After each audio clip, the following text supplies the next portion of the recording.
Okay, welcome to my very basic first step learning how to draw process for you today. And I'm going to start with some really basic things, beginning with talking about the different types of pencils that I have laid out and how to, some of the basics of drawing. And it's my belief that everybody can learn how to draw, just as we expect everybody to learn how to do math, you can learn how to draw.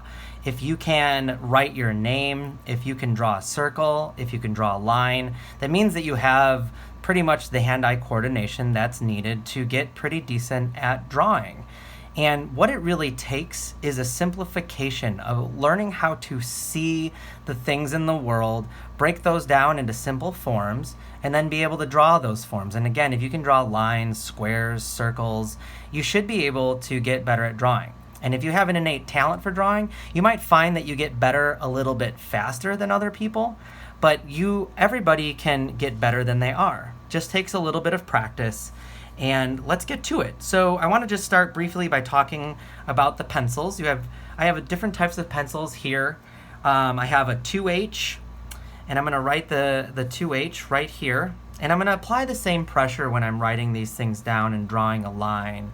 And the pencils basically go from like a 6H all the way to a 6B. So it switches from an H to a B. So here's an HB. Same pressure as I was placing with the 2H. See, I've switched from H and now I'm in an HB. Now I'm going to go to a 2B. And I'm applying the same amount of pressure, and you'll see that the lines are kind of getting darker and thicker, and that is because my lead is getting softer. Now I have a 6B, and I'm applying the same pressure every time with these pencils. Now I'm going to show you a charcoal pencil just because, and I'm going to show how that is very dark and it's very soft. It's easy to wipe.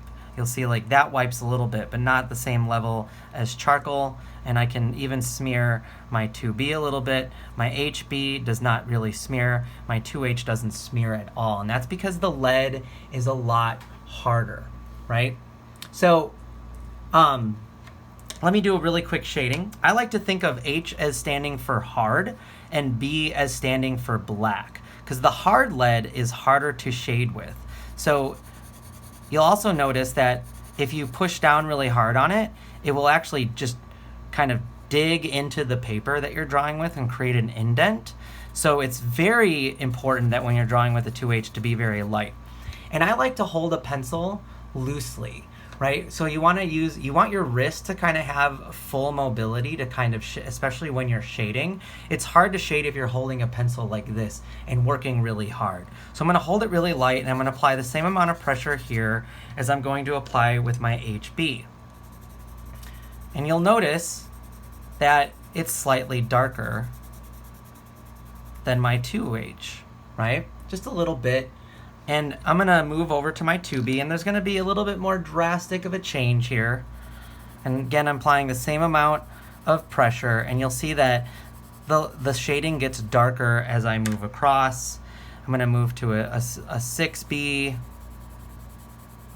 which is really dark. And if I apply more pressure too, so I'm going to push down a lot harder, I can make it get a lot darker. And this is pretty much how we shade. And I'm going to get into shading in another more advanced video.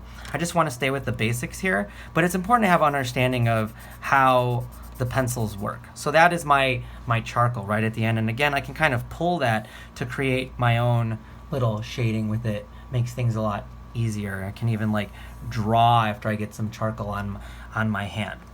So what I'm going to do is talk about the basics, and we're going to start with learning how to draw any type of simple object, and it begins with simplifying and breaking it down into easy components. Okay, so what I want you to do is I want you to walk around your house, and I want you to find some items to draw.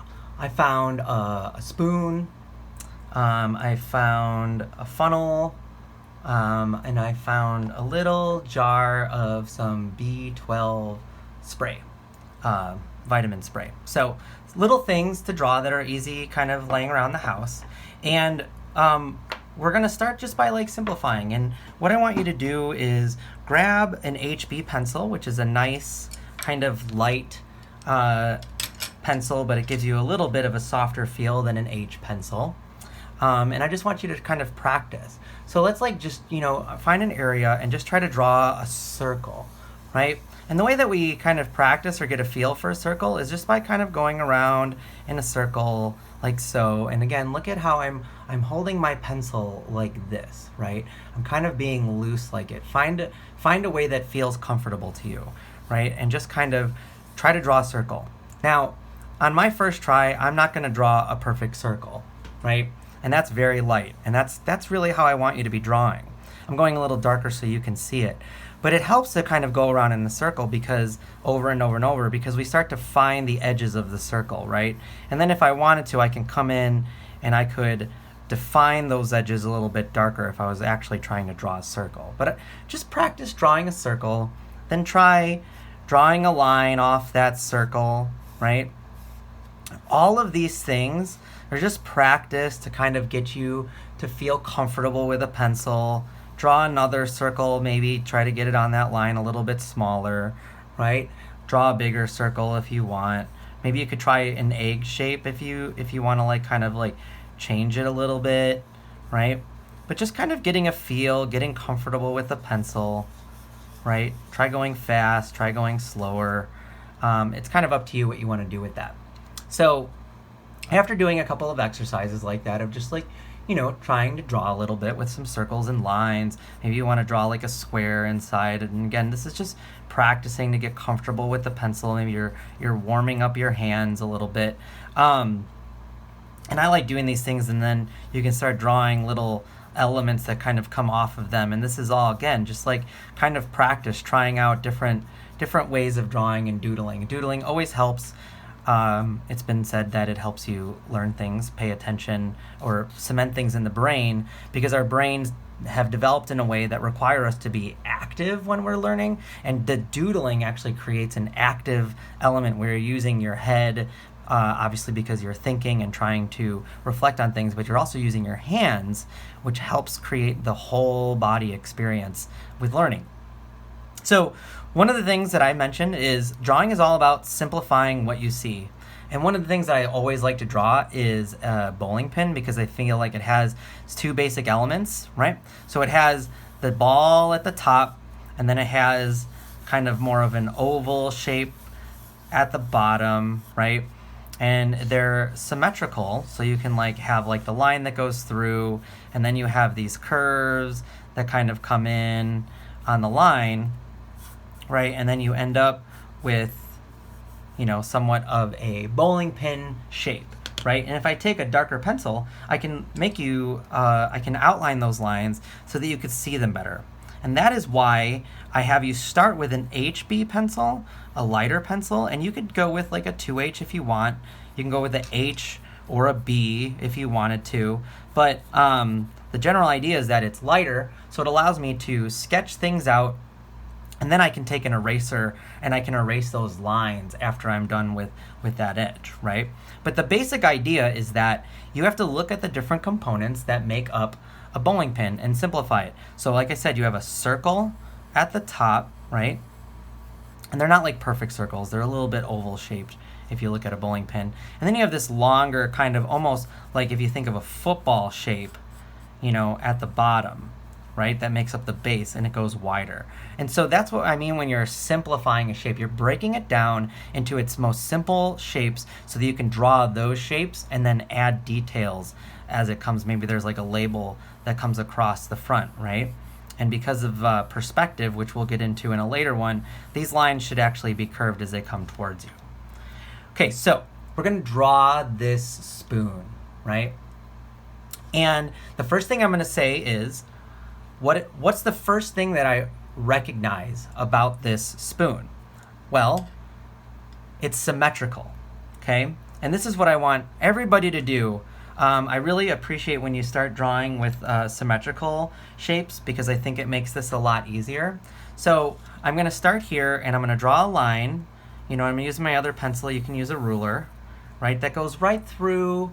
So I have this line that allows me to make sure that when I go on the edges, I can make sure that this is just as wide as this, and I can measure it with my pencil, we're going to use our pencils to measure, and I'm going to look and say, oh, look at that. It comes out to about the B, so I'm going to take the B and go over here, and I'm going to say, oh, those lines are pretty much exactly the same distance from this line in the middle that I've drawn, right? And that's going to help you keep things symmetrical, which is really going to enhance your drawing. A lot of this is about getting the proportions right. You don't need to worry about the details, just get the proportions right first, and then everything else will kind of come together. So obviously I kind of have two basic shapes, right? I have a top and a bottom, and my bottom can be broken down probably into two other basic shapes, but the top, the spoon, is really an oval. So what I'm going to do is, and I'm going to draw kind of an oval shape here, right? And I've already got kind of a good width that I had measured, right? And so I know I'm staying within these lines. So I'm going to draw an oval. And I have my top here and my bottom here. Now, I don't want to necessarily cheat and say, like, I'm going to put this pencil right there and draw it exactly how it is. I really want you to kind of look and not trace something. Tracing can help you learn how to draw in certain contexts, but not really in this context.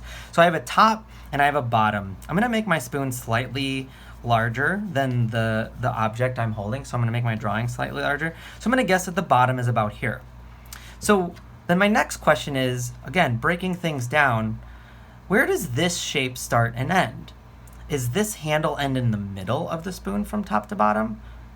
I don't know. Let's see. So I'm going to take my width, I'm going to take my fingers like this, I'm going to go like that, and I end up way above it. So I can tell that this is not the middle. So where is the middle? And I might guess it's like this yellow line. It's kind of right about there, right? The middle of my pencil is, or my spoon is right about here. So I can do the same thing here. I can say, where's the middle of this? I'm gonna guess that it's like right there. I'm gonna, hold and measure. And yeah, I got pretty good. I got it right about the middle right there. So I know that this middle should basically line up with about that middle right there. So that makes me guess that the top of my handle is about here, and the bottom is here.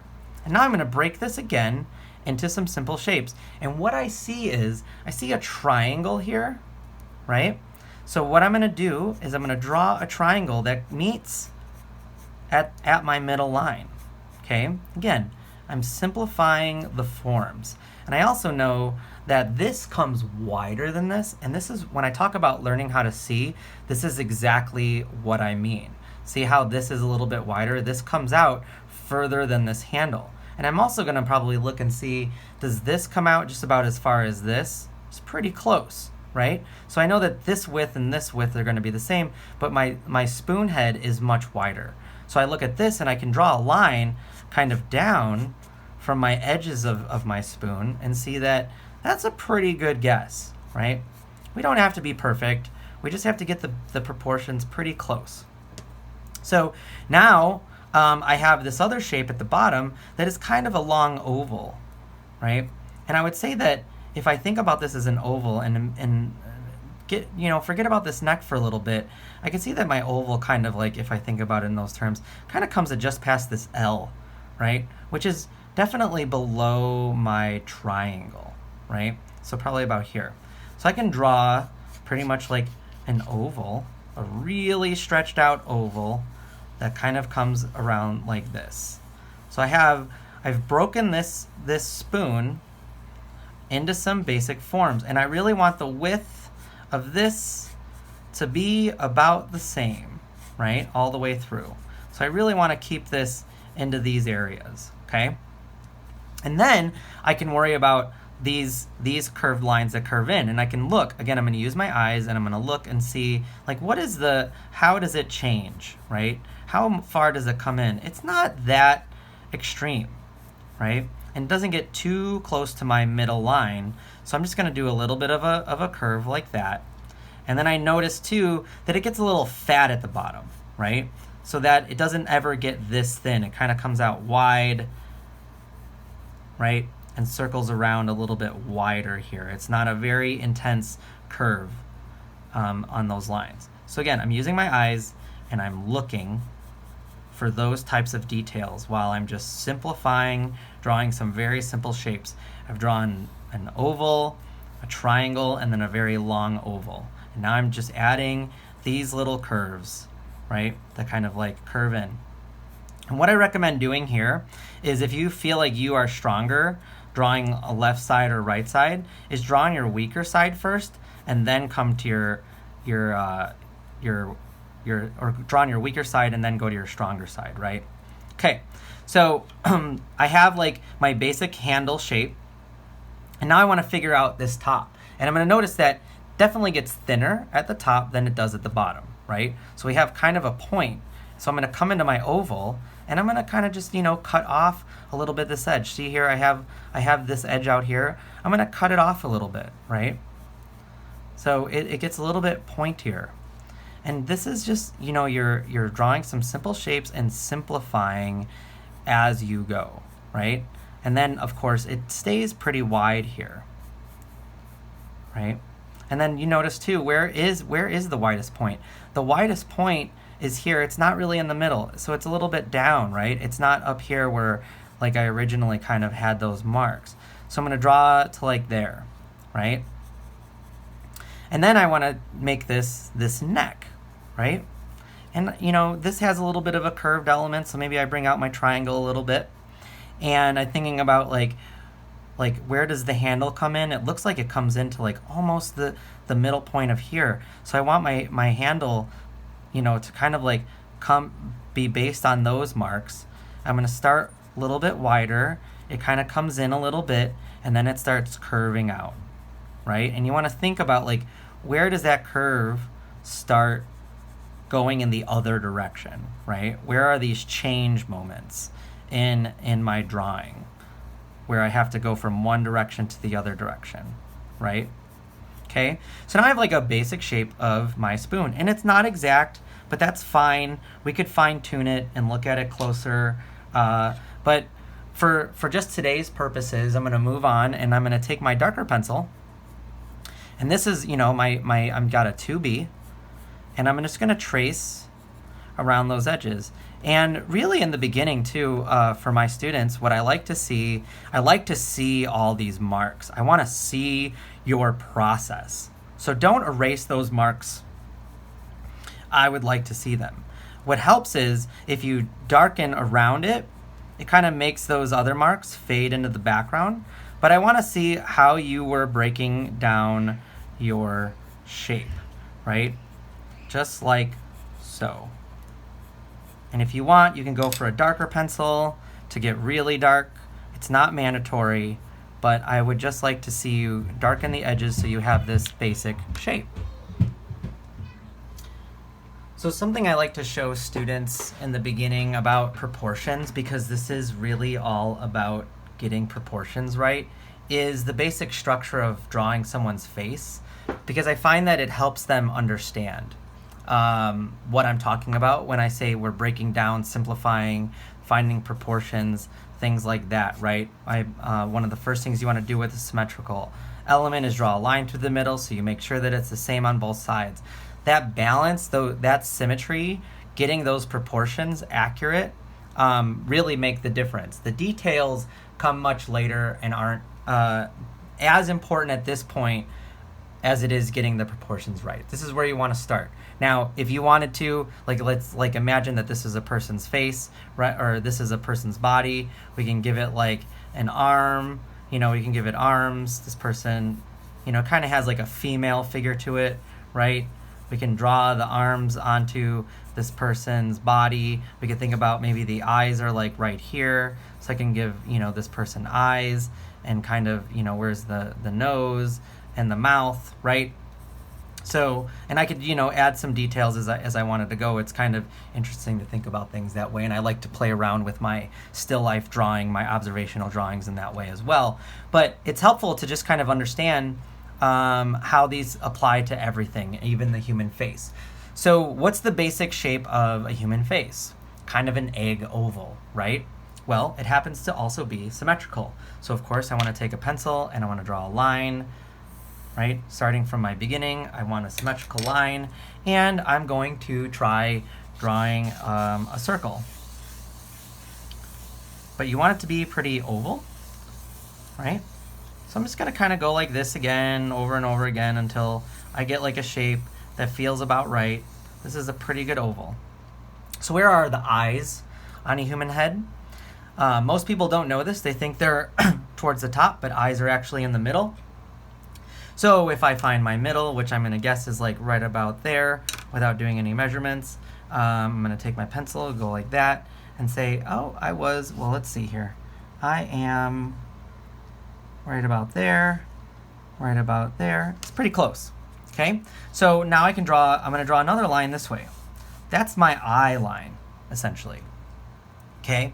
So how big are our eyes? Well, it turns out that based on proportions, everybody's head is 5 eyes wide.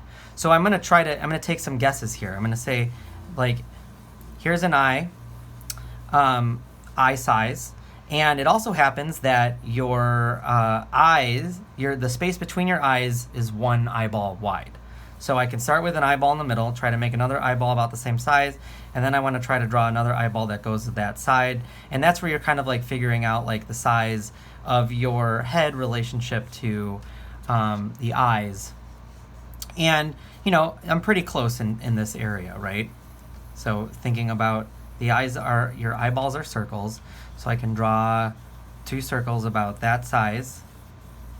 And I want to try to make sure that it's the same width from here to here, right? Which is like 1 eyeball. Okay, so I have my eyes. And there's a lot of lines that are really important to where things line up with your mouth and your nose and things like that.